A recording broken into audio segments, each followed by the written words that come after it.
십자가에는 이중적인 의미가 있습니다. 그리고 십자가 안에는 독특한 우리 기독교만의 영성이 있는데요.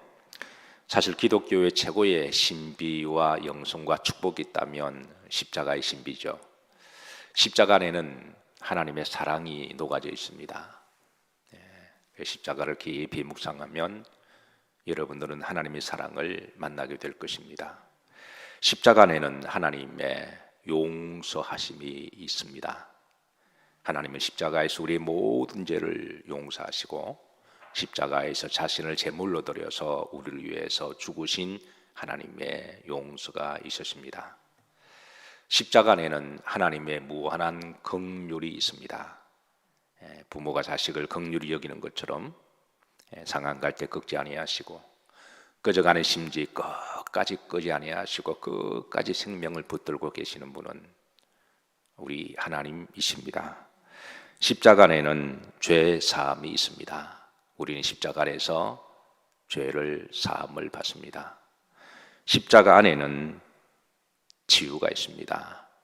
십자가 안에는 평안이 있습니다. 십자가 안에는 우리가 용서가 있습니다. 내가 용서를 받았으니 또 주님께서 또 다른 이들을 용서하라고 말씀하십니다. 십자가 안에는 자기 절제와 금욕이 있습니다. 십자가 안에는 경건이 있습니다. 또 십자가 안에는 하나님의 더하는 신비가 있습니다. 참 놀라운 건데요. 억지로라도 지고 가다 보면 그 십자가가 나를 살리고 또 나에게 더하는 역사를 하나님이 주십니다. 십자가 안에는 하나님의 평안이 있습니다. 십자가 안에는 무엇보다도 부활이 있습니다.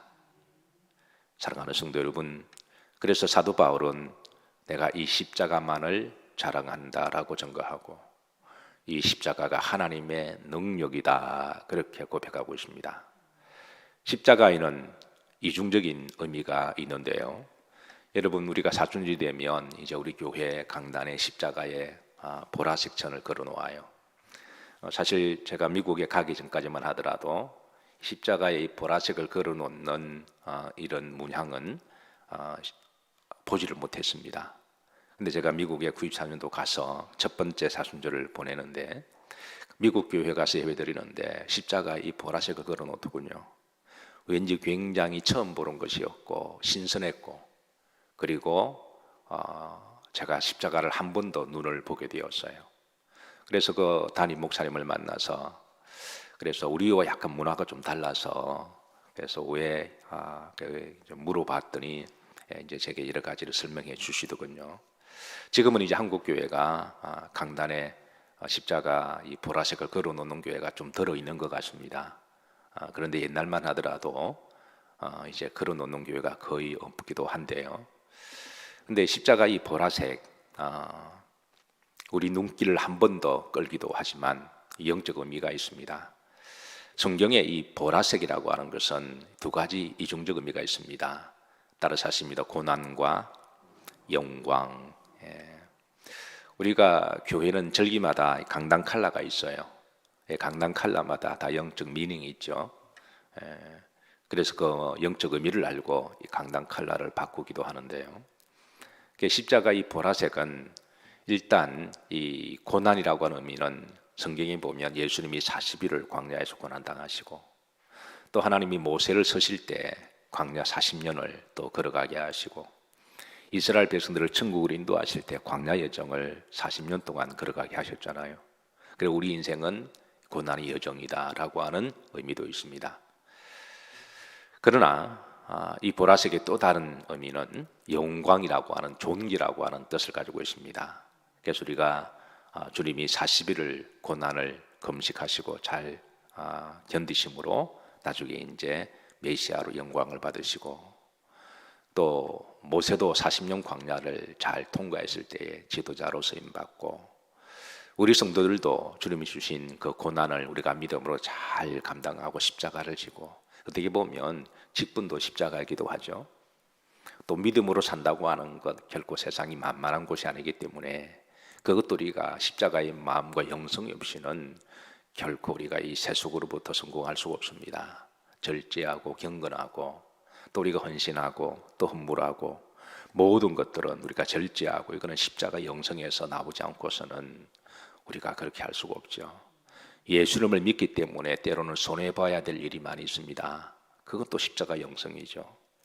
예수님을 믿기 때문에 할 말 달 하지 않고 때로는 참고 침묵하고 절하는 것도 그것도 십자가 영성이죠.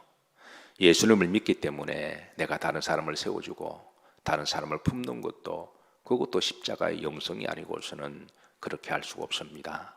그래서 우리가 한평생 세상을 살아가면서 이 영성을 가지고 살아가면 하나님은 반드시 그 고난 뒤에 영광을 예비하시고 또 고난 뒤에 하나님께서 부활의 소망과 축복을 주시는 줄로 믿으시기를 주의 이름으로 축복합니다. 그래서 이제 우리 영일교회는 십자가 뒤에 사순절이 되면 이제 보라색 강당 칼라를 걸어놓는데요. 여러분 십자가를 한 번 더 보실 때마다 한 번 더 이 칼라가 주는 영성과 은혜를 좀 더 새기시고 한 발 더 가까이 나가시기를 주의 이름으로 축복합니다. 사도 바울은 십자가 영성을 누구보다도 능력을 잘 알아서 이렇게 고백합니다. 십자가의 도가 따라서 십자가의 도가 멸망하는 자들에게는 미련한 것이요 구원을 얻는 우리에게는 하나님의 능력이라. 이 십자가의 도가 누가 알리요? 이것을 알도록 신비를 열어주신 분은 하나님이시고 알도록 택함을 받은 이들은 바로 주님을 신실하게 믿는 자들입니다. 종료주일과 고난주간을 시작하는 첫째 날에 더욱더 한 발 더 가까이 십자가 영성 안에 들어가시고 기억하시고 기념하시기를 주의 이름으로 축복합니다. 오늘 본문에 보면 이 종료주일에 고난주간 첫째 날에 누구보다도 주님의 고난에 함께 참여한 한 사람을 소개합니다. 바로 나귀 주인입니다. 한 절 한 절 시간 관계상 제가 풀 수가 없어서 여러분 책자를 가지고 이제 개인적으로 묵상하시고 은혜 많이 받으시고요. 그러나 우리가 예수님 다음으로 한 사람을 좀 우리가 기억하고 또 그 사람 삶을 우리가 기념하기 위해서는 이 나귀 주인을 우리가 결코 간과할 수가 없죠. 주님께서 나귀를 타고 가셔야 될 때 두 제자를 보내서 마을 건너편에 가서 나귀 주인에게 나귀를 끌고 오라 그랬습니다. 당시 나귀는 재산입니다. 큰 재산이죠. 누가 와서 나귀를 끌고 가면 그건 도둑으로 생각하고 화를 내고 왜 끌고 가냐고 그럴 거예요. 이 나귀 주인도 당연히 그렇게 했죠. 그런데 제자들이 그럼 어떡하죠? 그렇게 물으니까 딱 한마디만 하라 그럽니다. 다른 말 필요 없이 따라서 하십니다. 주가 서시겠다 하라. 우리가 상대를 잘 모를 때는 설명을 합니다. 보증도 하고 약속도 하고 말도 많이 합니다. 근데 상대를 정말 신뢰하고 믿을 수 있으면 그리 말이 필요 없습니다. 이심전심이라 그러죠. 그냥 딱 한마디. 어떤 경우는 눈빛만 봐도 뭐 구차하게 설명하는 것 자체가 서로 신뢰가 좀 부족하니까 내가 당신 설명을 충분히 들을 테니까 나를 좀 설득시켜봐. 이것 자체가 사실 신뢰가 없다는 것이잖아요. 그래도 믿지 못하면 보증을 서라 그러고 뭐를 좀 걸라라고 이야기합니다. 근데 주님께서는 뭐 딴 말 없이 주가 서시겠다. 이 나귀 주인은 예수님의 이 나귀 주인을 알았을까요? 몰랐을까요? 모르고서는 그렇게 할 수가 없죠. 서로 잘 알고 깊은 신뢰를 믿음을 전제를 하고 있습니다. 딱 한마디만 하라.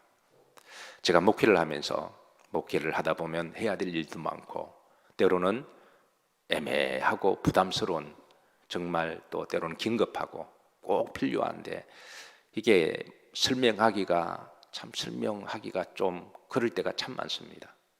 그렇다고 목사가 뭘 할 때 구구절절 설명하는 것도 좀 추해 보이기도 하고 그럴 때 어떤 경우는 딱 한마디만 합니다.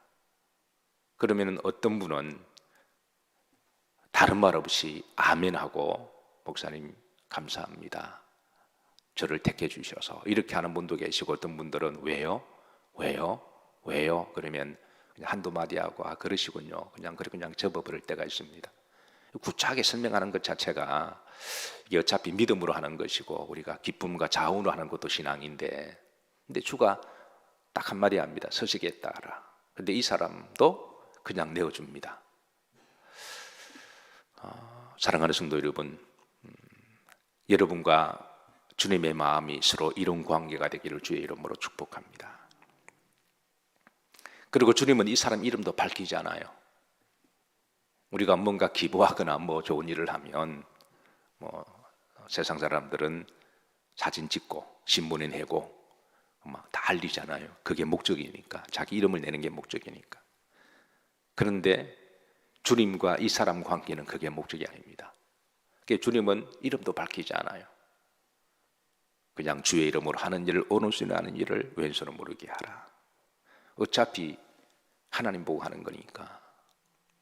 그래서 주님은 이름도 밝히지 않았습니다. 그리고 낙이 새끼입니다. 발음이 좀 이상하게 들려도 이해해 주시길 바랍니다. 낙이 주인도 예수님의 고난에 동참해서 주님을 위해서 뭔가 함께 기념하는, 이것도 낙이 주인의 믿음이지만, 그 어린 나귀가 다 큰 예수님의 성인을 등에 태우고 가는 모습이 얼마나 힘들었을까요? 아마 가다가 뒤뚱뒤뚱 하기도 하고 다리가 후들후들 거리기도 하고 아마 그랬을 거예요. 그런데 주님을 등에 모시고 끝까지 나갑니다. 이번 한 주 동안에 여러분의 등에 예수님을 좀 태우고 가시는 건 어떠실까요? 아니, 우리 믿음의 여정이 사실 그런 것 아닐까요? 누가 뭐래도 주님을 등에 모시고 이렇게 가다 보면 놀라운 거는 다리가 후들거리고 또 힘들고 버겁기는 해도 구레네 시몬처럼 십자가를 억지로 짚고 가다 보니까 사람들이 종려나무 가지를 꺾고 예수님께 막 박수를 보내고 겉옷을 펴서 길에 깔고 이렇게 높일 때 예수님은 메시아로서 그 영광을 받으세요. 그리고 주님과 함께 영광을 받았던 나귀 새끼도 덤으로 주의 영광을 받습니다. 십자가는 하나님의 능력이라 그랬습니다. 구원받는 우리들에게는 십자가 안에 하나님의 영광과 부활이 있죠. 하늘의 상급이 있습니다. 우리가 주님을 모시고 주님을 기념하고 주님이 말씀하신 대로 살아가는 믿음과 헌신 뒤에는 나중에는 하늘나라 가서 주님이 받으실 그 영광을 우리와 함께 받으시겠다고 약속하셨습니다. 우리는 이 약속도 기억하고 기념하는 종료주일 고난주간이 되기를 소망합니다. 말씀을 정리합니다. 고난주간 첫째 날에 이 날을, 한 주간을 기억하는 것은 주님에 대한 관심이고 사랑인 줄로 믿습니다. 그리고 단지 관념론적으로 머리로만 우리가 생각하고 기억하는 것이 아니라 주님이 하신 행동과 말씀을 그대로 살고자 하고 우리가 애를 쓰고 몸부림치는 것은 그게 바로 믿음이요 신앙인 줄로 믿으시길 바라고, 이 십자가 안에 있는 이중적인 이 고난과 영광의 신비가 주님을 신실하게 믿는 모든 성도님들에게 가득 임하시기를, 또 한국 교회 가운데 또 우리 영일 교회 가운데 또 가득 임하시기를 기도하고 축복합니다.